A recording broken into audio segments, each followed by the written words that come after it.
નમસ્કાર વિદ્યાર્થી મિત્રો, મારી યુટ્યુબ ચેનલમાં આપ સૌનું હાર્દિક સ્વાગત છે। આજે આપણે ધોરણ 6 ગણિત પ્રકરણ 3 સંખ્યા સાથે રમત તેનું સ્વાધ્યાય 3.1 તેનું સંપૂર્ણ સોલ્યુશન જોઈશું। તો ચાલો શરૂઆત કરીએ। સ્વાધ્યાય 3.1 એમાં પહેલું છે નીચેની સંખ્યાઓના તમામ અવયવો લખો। બરાબર। હવે અવયવો તમારે શોધવા હોય તો એના માટે તમને ઘડિયા આવડવા જરૂરી છે। 1 થી 20 ઘડિયા આવડવા જરૂરી છે। બરાબર। એમાં પહેલું છે 24। હવે 24 કયા કયા ઘડિયામાં આવે? આમાં તમારે એ જ યાદ રાખવાનું જ્યારે અવયવ શોધવાના હોય ત્યારે કે સંખ્યા કયા ઘડિયામાં આવે છે એ આપણે લખવાનું।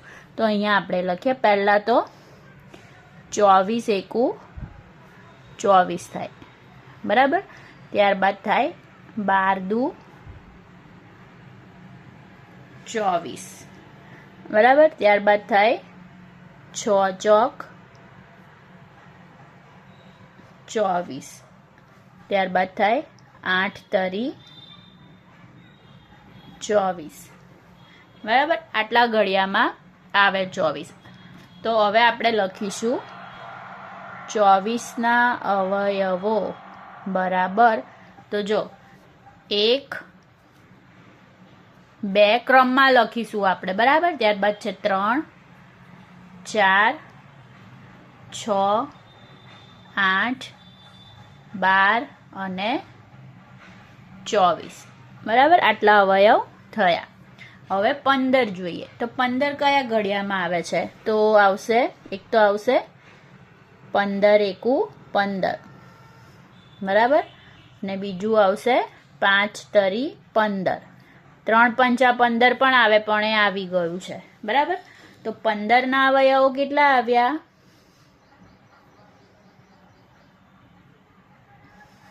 1 3 5 અને 15। બરાબર। હવે આગળ જોઈએ સી માં છે 21। તો 21 કયા કયા ઘડિયામાં આવશે જોઈએ આપણે। તો પહેલા તો આવશે 21 એકુ 21। બરાબર। આ તો આવે જ। ત્યારબાદ આવશે 3 સત્તા 21। હવે બીજા કોઈ ઘડિયામાં 21 આવતા નથી તો આપણે લખીશું 21 અવયવો।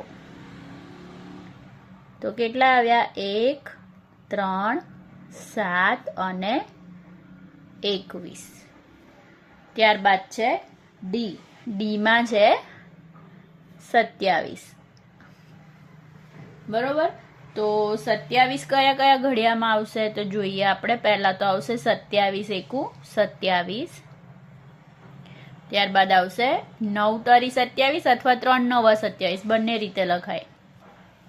હવે બીજા કોઈ ઘડિયામાં 27 આવતું નથી એટલે આપણે લખીશું 27 અવયવો।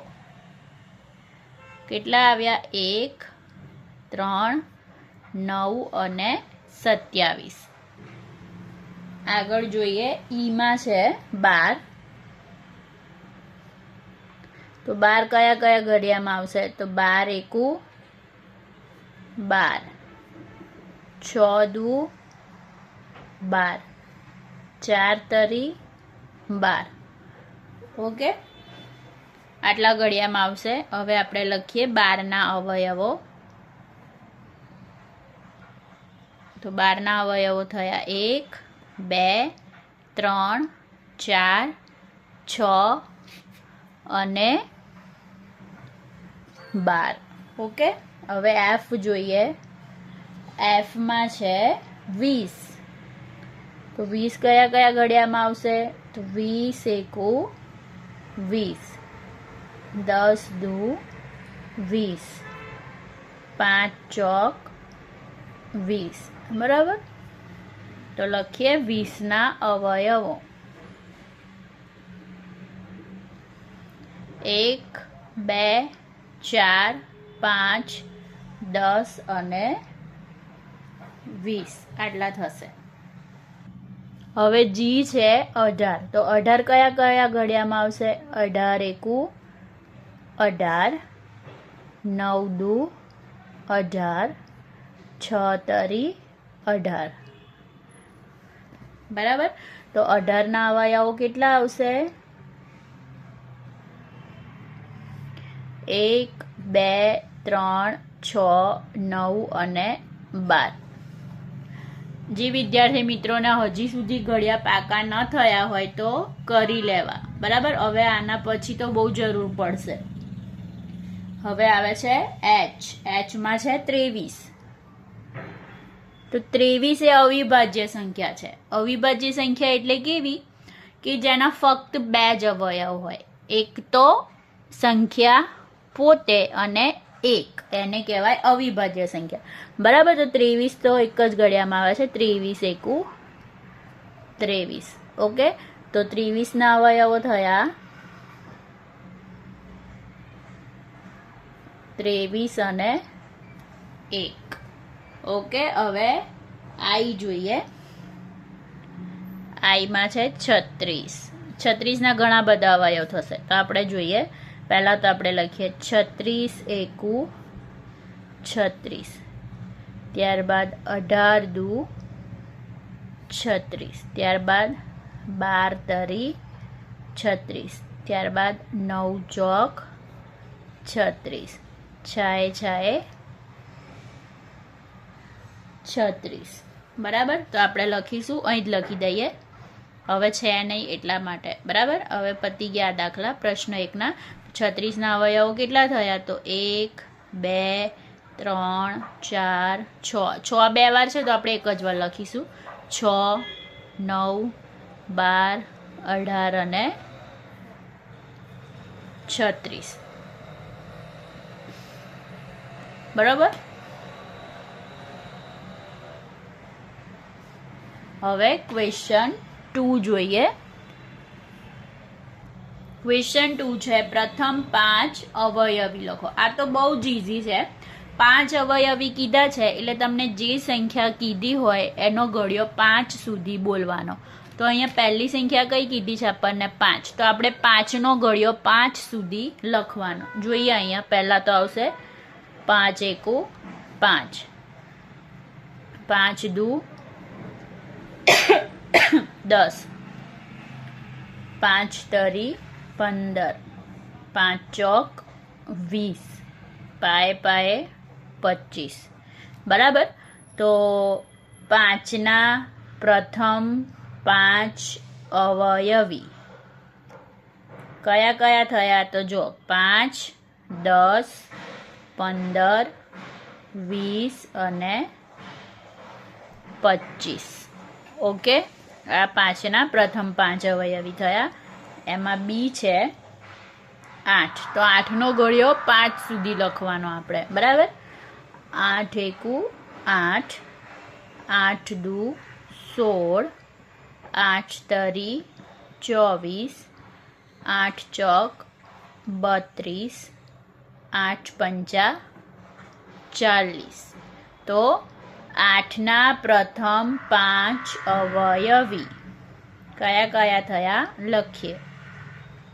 તો 8, 16, 24, 32, 40. બરાબર. આગળ જોઈએ. ત્રીજું છે 9. સીમાં 9 છે. તો 9 ના પ્રથમ 5 અવયવી જોવાના છે. તો 9 નો ઘડિયો 5 સુધી લખીશું આપણે. 9 એકા 9, 9 દુ 18, 9 તરી 27, 9 ચોક 36, 9 પંચા 45. બરાબર. તો અહીંયા લખીએ આપણે 9 ના પ્રથમ 5 અવયવી કયા કયા થયા? તો 9, 18, 27, 36 અને 45. ઓકે. હવે પ્રશ્ન 3 જોઈએ. પ્રશ્ન 3 છે ઊભી હરોળ 1ની સાથે ઊભી હરોળ 2ની સરખામણી કરવાની છે. મતલબ આપણે જોડકા જોડવાના છે. બરોબર. તો પહેલું છે 35. તો 35 આપણે જોઈએ તો 35માં શું આવશે? તો જો 7નો અવયવી આવશે. કેવી રીતે? તો 7 પંચા 35, 7ના ઘડિયામાં 35 આવે છે એટલે આપણે એને જોડીશું બી સાથે, બરાબર? 7નો અવયવી. હવે આપણે જોઈએ 15. તો 15માં શું આવશે? 30નો અવયવ. કેવી રીતે? જો 30 કયા કયા ઘડિયામાં આવે? તો 30 એકુ 30 અને 15 દુ 30 અને 10 તરી 30. તો 15 એનો 30નો અવયવ થયો એટલે આપણે એમાં લખીશું 30નો અવયવ, બરાબર? 16 શેમાં આવશે? તો 8નો અવયવી આવશે. જુઓ 8 એક 8, 8 દુ 16, 8ના ઘડિયામાં 16 આવે છે એટલે 16 સાથે અહીંયા જોડીશું આપણે. ત્યારબાદ 20. તો 20માં આવશે 20નો અવયવ. કેવી રીતે? 20 એકુ 20, બરાબર? એટલે 20ના ઘડિયામાં તો 20 આવે જ છે એટલે આપણે અહીંયા લખીશું 20નો અવયવ. ત્યારબાદ 25. તો 25માં શું આવશે? 50નો અવયવ. 25ના ઘડિયામાં 50 આવે, 25 દુ 50 એટલે એમાં આવશે 50નો અવયવ. ઓકે, અને હવે આપણે જોઈએ ક્વેશ્ચન 4. તો ક્વેશ્ચન 4 શું છે? 100 સુધીના 9ના બધા અવયવી શોધો.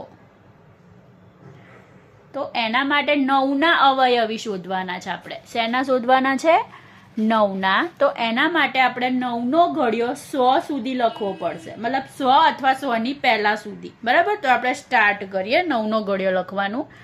તો આવશે 9 એકુ 9, 9 દુ 18, 9 તરી 27, 9 ચોક 36, 9 પંચા 45, 9 છંગ 54, 9 સત્તા 63, 9 અઠ્ઠા 72, 9 9 81, 9 દાન 90. જો આપણને 100 સુધી કીધું છે, બરાબર? એટલે જે આપણે 9ને 11 વડે ગુણીએ ને તો 99 થાય. 11 નવા 99 થાય ને. હવે 12 કરીશું તો વધી જશે એટલે આપણે 100 અથવા 100થી ઓછું રાખવાનું છે, બરાબર? તો આ બધા થયા 9ના અવયવી એટલે આપણે લખીશું 9ના અવયવી બરાબર 100 સુધીના, એવું લખજો. 9ના 100 સુધીના અવયવી બરાબર તો કેટલા આવ્યા? 9, 18, 27, 36, 45, 54, 63, 81, 90 અને 99. જો વિદ્યાર્થી મિત્રો આ વિડીયો તમને પસંદ આવ્યો હોય તો ચેનલને સબસ્ક્રાઈબ કરજો અને વિડીયોને લાઇક અને શેર કરજો. મેં ધોરણ 6નો ગણિતનો આ સૌપ્રથમ વિડીયો બનાવ્યો છે. આઈ હોપ તમને સમજાયો હશે, બરાબર? જો સમજાયો હોય અને ગમ્યો હોય તો કમેન્ટમાં મને જણાવજો. Thank you.